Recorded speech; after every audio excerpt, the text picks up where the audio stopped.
एउटा सामान्य मानिसको ध्यान केन्द्रित गर्ने क्षमता जम्मा 30 सेकेन्डको हुन्छ भनिन्छ। यो भनेको त जङ्गली बाँदरहरूको बथानलाई एउटा कोठामा राखेर नियन्त्रण गरे जस्तै गाह्रो कुरा हो। हो नि, एकदम गाह्रो। हाम्रो दिमाग सधैँ नयाँ कुरा खोजिरहन्छ, तर सँगसँगै यसले निरन्तर सुरक्षा पनि खोजिरहेको हुन्छ। अनि विकासक्रमको लाखौं वर्षदेखि हाम्रो आदिम दिमाग यसरी नै डिजाइन भएको छ नि त। कुनै पनि नयाँ अनुहार देख्ने बित्तिकै अवचेतन मनले केही सेकेन्डमै निर्णय लिन्छ कि यो मानिस मित्र हो कि शत्रु। साँच्चै भन्नुपर्दा हाम्रो पुर्खाहरूको पालामा त्यो एउटा सानो निर्णयले जीवन वा मृत्यु तय गर्थ्यो। जङ्गलमा कोही अपरिचित भेटिँदा ऊ आक्रमणकारी हो वा साथी हो भन्ने कुरा तुरुन्तै खुट्याउनु पर्थ्यो। पक्कै पनि। आज हामी जङ्गलमा त छैनौँ, तर त्यो सफ्टवेयर हाम्रो दिमागमा अझै त्यही गतिमा चलिरहेकी छ। चलेको छ नि। नयाँ अनुहार देख्ने बित्तिकै शरीर सतर्क हुन्छ। यदि त्यो पहिलो स्क्यानमा मित्र भन्ने सङ्केत मिल्यो भने त्यसपछि विश्वासिलो सम्बन्ध स्थापित गर्न हामीसँग जम्मा 90 सेकेन्ड वा सोभन्दा कम समय हुन्छ। भनेपछि समय एकदम कम छ। त्यही भएर आजको यो गहिरो अध्ययनमा हामी निकोलस बुथम्यानको प्रसिद्ध पुस्तक how to make people like you in 90 seconds or less का कुराहरू केलाउँदैछौँ। अपरिचित मानिसहरूलाई पलभरमै साथी बनाउने यो विज्ञान साँच्चै चाखलाग्दो छ। एकदमै। यसको मुख्य उद्देश्य नै मानव सम्बन्धका ती अवचेतन सङ्केतहरूलाई डिकोड गर्नु हो। बुथम्यानले भेटघाटको पहिलो 5 चरणको एउटा सूत्र दिएका छन् नि। त्यो ओपन आई बीम, हाई र लिन भन्ने सूत्र होइन त? हो, त्यही नै हो। सुन्दा दैनिक जीवनका सामान्य शिष्टाचार जस्ता लाग्छन्, तर यिनको मनोवैज्ञानिक र विकासवादी प्रभाव निकै गहिरो छ। अलिकति विस्तारमा भन्नुपर्दा यो कसरी काम गर्छ त? पहिलो चरण ओपन अर्थात् खुला शरीर र विचार हो। आफ्नो हृदय र शरीरको अघिल्लो भागलाई अर्को व्यक्तितिर खुला राख्नुपर्छ। विकासवादी दृष्टिकोणबाट हेर्दा जब हामी आफ्नो शरीरको सबैभन्दा संवेदनशील भाग खुला राख्छौं, हामीले अवचेतन रूपमा एउटा सन्देश दिइरहेका हुन्छौं। सन्देश के भने मसँग कुनै हतियार छैन र म तिमीलाई कुनै हानि पुर्याउनेवाला छैन भन्ने होला, होइन? एकदम सही। बन्द हात वा क्रस गरेका खुट्टाहरूले रक्षात्मक अवस्थाको सङ्केत गर्छन्। त्यसपछि आउँछ आई अर्थात् आँखा जुधाउने कुरा। आँखा जुधाउँदा दिमागमा अक्सिटोसिन जस्ता विश्वास निर्माण गर्ने रसायनहरू रिलिज हुन्छन्। अक्सिटोसिन। अनि तेस्रो कुरा बीम अर्थात् पहिले मुस्कुराउने हो नि।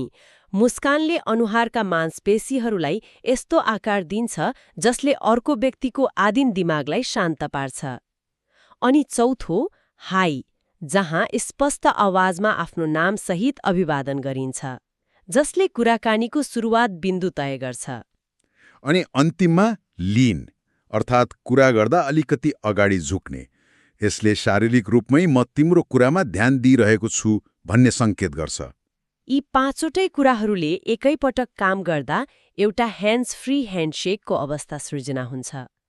भौतिक रूपमा हात नमिलाइकन पनि मानिसहरूबीच मुटुदेखि मुटुसम्म ऊर्जाको प्रसारण हुन्छ। यो त कुनै साइलेन्ट वाइफाई कनेक्सन जस्तै भयो नि।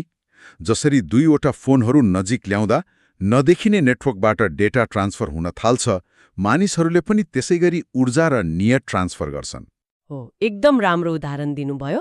यसलाई पुस्तकमा फायरिङ एनर्जी भनिएको छ। तर पख्नुस् है, यहाँनिर मेरो एउटा स्वाभाविक शङ्का उब्जियो। यदि कुनै मानिसले सचेत रूपमा 1, 2, 3 गरेर यी 5 चरणहरू दिमागमा राखेर अभ्यास गरिरहेको छ भने त्यो अलि बनावटी वा रोबोटिक देखिँदैन र? यो एकदमै जायज शङ्का हो। सुरुमा अभ्यास गर्दा त्यो यान्त्रिक वा नक्कली लाग्न सक्छ। तर यहीँनेर बुथम्यानले सच्चा उपयोगी दृष्टिकोण अर्थात् रियली युजफुल एटिट्युडको कुरा ल्याएका छन्। मतलब भित्रैदेखि साँच्चै चासो हुनु पर्यो, होइन? हो नि। यी 5 चरणहरू त्यति बेला मात्र प्राकृतिक देखिन्छन् जब भित्रैदेखि त्यो मानिसप्रति साँच्चै सहयोगी भाव राखिएको हुन्छ। बनावटीपन तब देखिन्छ जब भित्र एउटा नियत हुन्छ र बाहिर अर्को कुरा देखाउन खोजिन्छ। भनेपछि भित्री सफ्टवेयर ठिक छ भने बाहिरी हार्डवेयरले सही काम गर्छ। एकदम। सञ्चारको एउटा महत्त्वपूर्ण नियमलाई पुस्तकमा केएफसी नियम भनिएको छ। के को अर्थ नो व्हाट यु वान्ट अर्थात् के चाहिएको छ त्यो थाहा पाउनु। सञ्चार सुरु गर्नु अघि नै आफ्नो उद्देश्य स्पष्ट हुनुपर्छ भन्ने होला। अनि एफको अर्थ find out what you are getting, अर्थात् गरिरहेको व्यवहारबाट कस्तो प्रतिक्रिया पाइँदैछ त्यो बुझ्नु। र अन्त्यमा सीको अर्थ चेन्ज व्हाट यु डु, अर्थात् नतिजा राम्रो आएन भने तरिका बदल्नु। अल्बर्ट आइन्स्टाइनले भने जस्तै नि बारम्बार एउटै काम गरेर फरक नतिजाको आशा गर्नु पागलपन हो। सफल सञ्चारकर्ताले अर्को व्यक्तिको प्रतिक्रिया हेरेर आफ्नो प्रस्तुति निरन्तर बदलिरहेको हुन्छ। हो नि, तर हेर्नुस्, केवल नियत सफा भएर वा उद्देश्य स्पष्ट भएर मात्र पनि सञ्चार सफल हुँदैन क्या। कहिलेकाहीँ हामी भित्रैदेखि सहयोग गर्न चाहन्छौँ, तर हाम्रो शरीरले अर्कै भाषा बोलिरहेको हुन्छ। यहाँनिर कुरा साँच्चै रोचक बन्छ। कसरी त्यस्तो हुन्छ त? प्रोफेसर आल्बर्ट मेहराबियनको एउटा प्रसिद्ध अनुसन्धान छ यसमा। उक्त अनुसन्धान अनुसार हाम्रो समग्र सञ्चारमा शब्दको भूमिका जम्मा 7% मात्र हुन्छ। जम्मा 7%? बाँकी 93% नि? बाँकी 38% हाम्रो आवाजको टोन र सबभन्दा धेरै 55% हाम्रो शारीरिक हाउभाउमा निर्भर हुन्छ। ओहो, यो त एउटा यस्तो चलचित्र हेरे जस्तै भयो जहाँ अडियो र भिडियोको ओट चलिरहेको मिलेको छैन। लिपसिङ्क मिलेन भने जतिसुकै राम्रो र मिठो संवाद भए पनि दर्शकलाई त्यो नक्कली लाग्छ। हो, ठ्याक्कै त्यही हो। दैनिक जीवनमा पनि जब शब्द र शारीरिक हाउभाउ मेल खाँदैनन्, मानिसहरूको दिमागले जहिले पनि शारीरिक हाउभाउलाई नै विश्वास गर्छ। यसको पछाडि पक्कै पनि हाम्रो स्नायु विज्ञान जोडिएको हुनुपर्छ। जोडिएको छ नि। हाम्रो बोली र भाषा दिमागको नयाँ भागबाट आउँछ, जसलाई सजिलै नियन्त्रण गर्न सकिन्छ। हामी शब्दहरूबाट सजिलै झुट बोल्न सक्छौं, तर हाम्रो शारीरिक हाउभाउ र आवाजको टोन दिमागको पुरानो भाग अर्थात् लिम्बिक सिस्टमसँग जोडिएको हुन्छ। भनेपछि हाम्रो शरीरले झुट बोल्न सक्दैन? सक्दैन। यसलाई पुस्तकमा कम्प्युटर बेच्ने सेल्सम्यान टोनी र ग्राहक रोजाको कथाबाट निकै प्रष्ट पारिएको छ। रोजा एउटा नयाँ कम्प्युटर किन्न पसलमा जान्छिन्। अनि के हुन्छ त त्यहाँ? टोनी सुरुमा निकै राम्रोसँग कुरा गर्छ। अगाडि झुकेर खुला हातले मुस्कुराउँदै गफ गर्छ। रोजालाई उसको कुरा मनपर्छ र कम्प्युटर किन्ने निर्णयमा पुग्छिन्। यहाँसम्म त सबै ठिकै छ। तर जब रोजाले के यो नयाँ हो, प्याक गरिएको बक्समै छ भनेर सोचिन्, टोनीको हाउभाव अचानक परिवर्तन हुन्छ। किन नि? उसले के गर्छ त्यस्तो? त्यही बिन्दुमा टोनीको सामञ्जस्यता अर्थात् कङ्ग्रुएन्सी बिग्रिन्छ।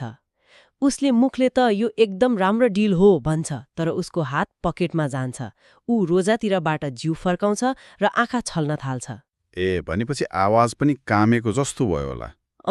उसको 7% शब्दले कम्प्युटर राम्रो छ भनिरहेको थियो, तर 93% गैर शाब्दिक सञ्चारले म झुट बोल्दैछु भनिरहेको थियो। रोजाको अवचेतन मनले त्यो गडबडी तुरुन्तै महसुस गर्यो होला नि त। उनले त्यो असमञ्जस्यतालाई शब्दमा व्याख्या गर्न त सक्दिनन् होला, तर उनको भित्री आवाजले यहाँ केही गडबड छ भन्छ अनि उनी पसलबाट बाहिरिन्छन्। एकदम। त्यसैले विश्वास निर्माण गर्नका लागि हाम्रो बोली, आवाज र हाउभाउ एउटै लयमा हुनु अति आवश्यक छ। अनि जब हाम्रो भित्री र बाहिरी प्रस्तुतिमा सामञ्जस्यता आउँछ, त्यसपछि मात्र हामी अर्को व्यक्तिसँग गहिरो सम्बन्ध बनाउने चरणमा प्रवेश गर्छौं, होइन त? हो, त्यसलाई सिंक्रोनाइजेसन भनिन्छ। पुस्तकको एउटा निकै शक्तिशाली भनाइ छ, मलाई तिमी मनपर्छ को साँचो अवचेतन अर्थ म तिमी जस्तै छु भन्ने हो। म तिमी जस्तै छु, यो निकै गहिरो कुरा हो। विकास क्रमले हामीलाई आफू जस्तै देखिने, बोल्ने र व्यवहार गर्ने मानिसहरूसँग सुरक्षित महसुस गर्न सिकाएको छ नि त। जंगलमा आफ्नै समूहको सदस्य जस्तो व्यवहार गर्ने व्यक्तिबाट खतरा हुँदैन भन्ने गहिरो मनोवैज्ञानिक छाप हामीमा छ। भनेपछि सिंक्रोनाइजेसन भनेको अरूको हाउभाउ, बस्ने तरिका, टाउकोको झुकाउ, अनुहारको भाव, श्वास प्रश्वास र आवाजको गतिसँग आफूलाई मिलाउनु हो। यसले दिमागमा रहेका मिरर न्युरोन्सलाई सक्रिय बनाउँछ, जसले समानुभूति पैदा गर्छ। पुस्तकमा दिएको आर्ट ग्यालरीको डेभको कथाले यसलाई राम्रोसँग चित्रण गर्छ। त्यो पेन्टिङ किन्ने कथा होइन त? डेभ एउटा पेन्टिङ हेर्दै थियो, एउटा हात चिउडोमा राखेर गहिरो सोचमा उभिएको थियो। त्यहाँ के कर्मचारी चुपचाप उसको छेउमा गएर ठिक त्यस्तै पोजमा उभिन्छन् र बिस्तारै त्यही शान्त टोनमा बोल्छिन्। अनि देवले त्यो पेन्टिङ किन्छ किनभने उसको दिमागले त्यो कर्मचारीलाई आफ्नै प्रतिबिम्ब जस्तो मान्छ र अत्यन्तै सुरक्षित र बुझ्ने प्रकृतिको ठान्छ। ठ्याक्कै त्यही हो। तर यहाँ धेरैलाई लाग्न सक्छ कि अर्को व्यक्तिको यसरी नक्कल गर्नु भनेको त उसलाई जिस्काएको वा म्यानिपुलेट गर्न खोजेको जस्तो भयो। हो त नि। यदि कसैले कपाल कन्यायो भन्दैमा आफूले पनि तुरन्तै कपाल कन्याउन थाल्यो भने त्यो त पूर्ण रूपमा जोकर जस्तो देखिन्छ नि। मानिसहरूले आफूलाई कपी गरेको थाहा पाइहाल्छन्। त्यही भएर बुशम्यानले यसलाई कपी वा नक्कल भनेका छैनन् क्या, यो एउटा एडप्टर जस्तै हो। एडप्टर, प्लग र सकेट जस्तो। जसरी एउटा देशको विद्युतीय प्लग अर्को देशको सकेटमा सिधै छिर्दैन, त्यहाँ एडाप्टर चाहिन्छ। सिङ्क्रोनाइजेसन त्यही एडाप्टर हो जसले दुई फरक मानिसबीच ऊर्जाको प्रवाह गराउँछ। यो अत्यन्तै सूक्ष्म रूपमा गरिन्छ। भनेपछि कसैको चालढाल हुबहु सार्ने होइन, बरु उसको बस्ने शैलीको लय, सास फेर्ने गति र आवाजको उतार चढावलाई बिस्तारै पछ्याउने हो नि। असल साथीहरूबीच यो कुरा प्राकृतिक रूपमै भइरहेको हामीले दैनिक जीवनमा याद गरेका हुन्छौँ। दुई मिल्ने साथीहरू कफी सपमा कुरा गरिरहँदा उनीहरूको बस्ने तरिका, कफीको कप उचाल्ने समय अक्सर एउटै हुन्छ। उनीहरू एउटा अदृश्य नृत्य गरिरहेका हुन्छन्। अपरिचित व्यक्तिसँग सानो प्रयासले यो नृत्य सुरु गर्दा उसको अवचेतन मनले मैले यो मानिसलाई पहिले पनि भेटेको छु जस्तो लाग्छ भन्ने सुरक्षित सन्देश दिन्छ। अनि सिङ्क्रोनाइज भयो कि भएन भनेर जाँच्ने तरिका पनि छ रे नि। छ नि। कुराकानीको बीचमा बिस्तारै आफ्नो हावभाव परिवर्तन गर्ने, जस्तै पछाडि अडेस लाग्ने। यदि अर्को व्यक्तिले पनि स्वाभाविक रूपमा आफ्नो पोजिसन बदल्यो भने सम्बन्धको लय स्थापित भयो भनेर बुझ्न सकिन्छ। अब शारीरिक रूपमा सिङ्क्रोनाइज भइसकेपछि पालो आउँछ कुराकानीको। कुराकानीलाई कसरी अगाडि बढाउने र सक्रिय सुनाइको अभ्यास कसरी गर्ने भन्ने कुरा 90 सेकेन्डको जादुलाई निरन्तरता दिन अत्यावश्यक हुन्छ। यहाँ बन्द प्रश्नहरू र खुला प्रश्नहरूको अवधारणा आउँछ। बन्द प्रश्नहरू ती हुन् जसको उत्तर मात्र हो वा होइनमा आउँछ। जस्तै के यहाँको मौसम राम्रो छ भन्दा उत्तर आउँछ हो। त्यसपछि कुराकानी त्यहीँ रोकिन्छ। हो, यो बन्द प्रश्नहरू सोध्नु भनेको त भित्तामा एक्लै टेनिस बल हाने जस्तै भयो क्या। बल फर्केर त आउँछ तर खेल अगाडि बढ्दैन। तर खुला प्रश्नहरू भनेको चाहिँ राम्रो खेलाडीसँग टेनिस खेले जस्तै हो, जहाँ कुराकानीको र्याली लामो समयसम्म चलिरहन्छ।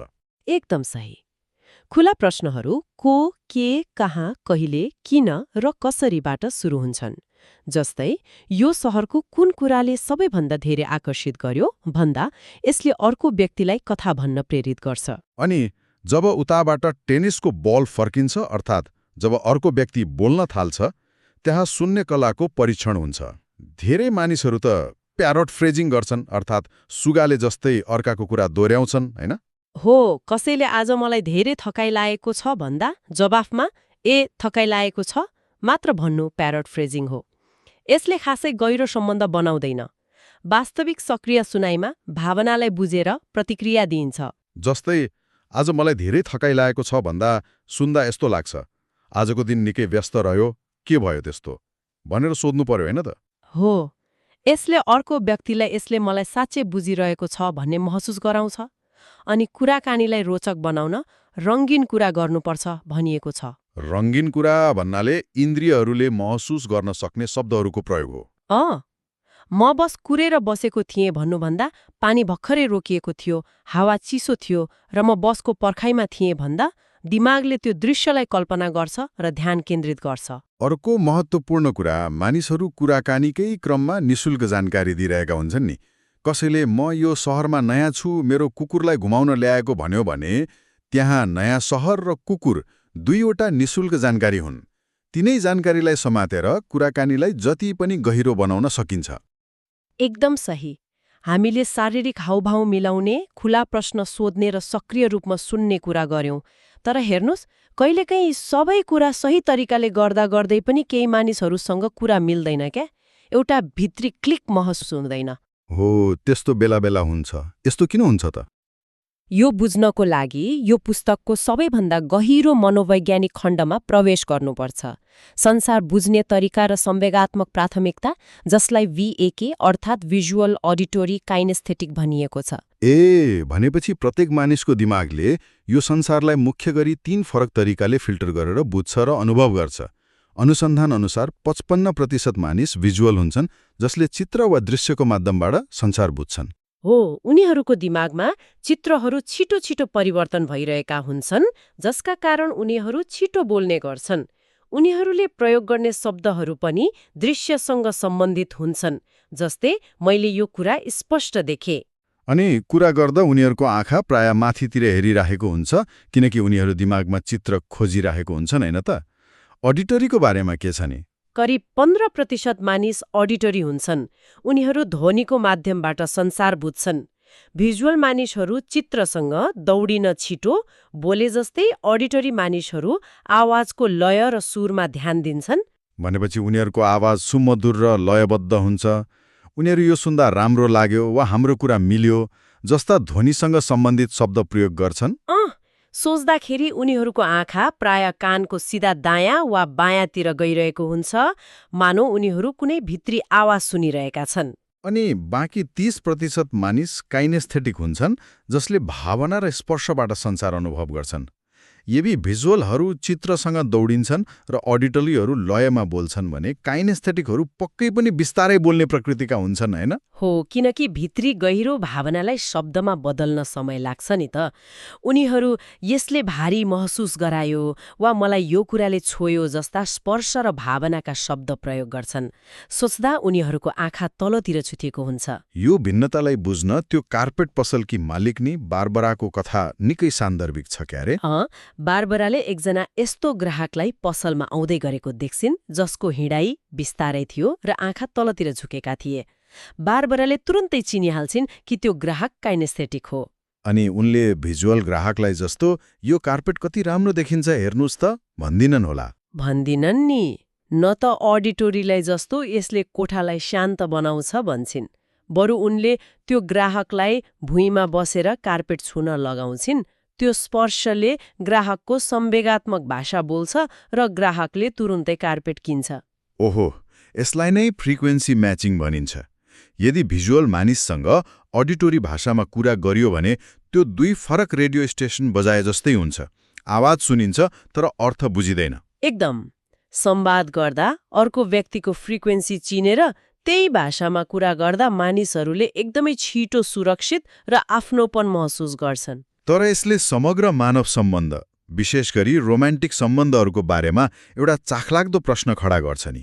यदि कुनै जोडीमा एकजना भिजुअल र अर्को अडिटोरी छ भने उनीहरूबीच कसरी कुरा मिल्छ त? के विपरीत संवेगात्मक प्राथमिकता भएकाहरूबीच लामो सम्बन्ध सम्भव हुन्छ? यो एकदम महत्त्वपूर्ण प्रश्न हो। हामी अक्सर सोध्छौं कि पूर्ण रूपमा समान मानिसहरू मात्र सँगै बस्न सक्छन्। तर मनोविज्ञानले अलि फरक कुरा देखाउँछ क्या। लामो समय टिक्ने सफल सम्बन्धहरूमा अक्सर पहिलो संवेगात्मक प्राथमिकता विपरीत हुन्छ। भनेपछि विपरीत स्वभावले आकर्षण बढाउँछ। हो, एकजना काइनेस्थेटिक र अर्को अडिटोरी हुनुले सम्बन्धमा द्वन्द्व मात्र ल्याउँदैन, यसले एउटा चमक र आकर्षण पनि ल्याउँछ।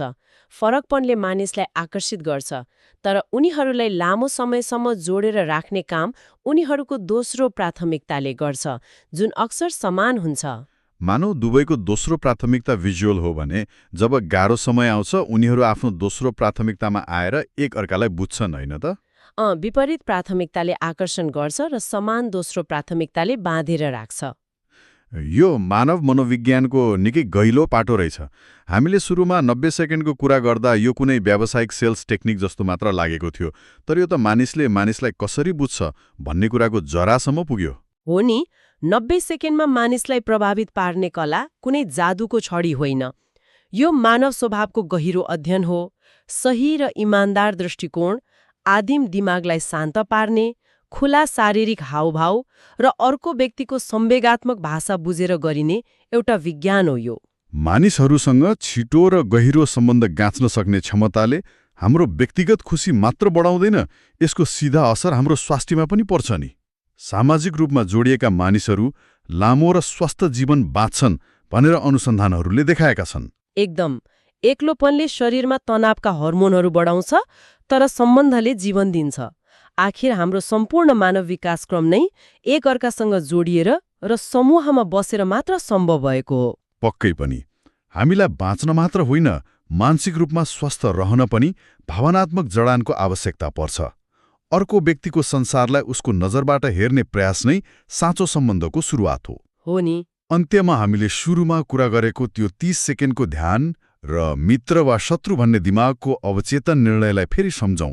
हामी प्राय आफूलाई मनपर्ने व्यक्तिहरूसँग मात्र प्राकृतिक रूपमै सिंक्रोनाइज गरिरहेका हुन्छौं, तर एकपटक विचार गरौँ त, यदि हामीले आफूसँग पटक्कै विचार नमिल्ने वा आफूलाई मन नपर्ने व्यक्तिसँग सचेत रूपमा सिङ्क्रोनाइज गर्ने अभ्यास गर्यौं भने के होला? यो त निकै रोचक प्रयोग हुन्छ। हो नि, यदि हामीले उसको शारीरिक हावभाव र श्वास-प्रश्वासलाई केही बेरका लागि अपनायौं भने के यसले हाम्रो दिमागमा रहेको त्यो आदिम पूर्वाग्रहलाई नै परिवर्तन गर्न सक्छ होला? के यसले साँच्चीकै त्यो व्यक्तिप्रति हाम्रो मनमा सहानुभूति जगाउन सक्छ? यसले पक्कै पनि एउटा गहिरो मनोवैज्ञानिक परीक्षणको रूप लिन सक्छ। एकदम। यसले संसार र मानिसहरूलाई हेर्ने हाम्रो दृष्टिकोण नै सधैँका लागि बदल्न सक्छ। यो साँच्चै नै हामी सबैको लागि एउटा गहिरो वैचारिक खुराक हुन सक्छ।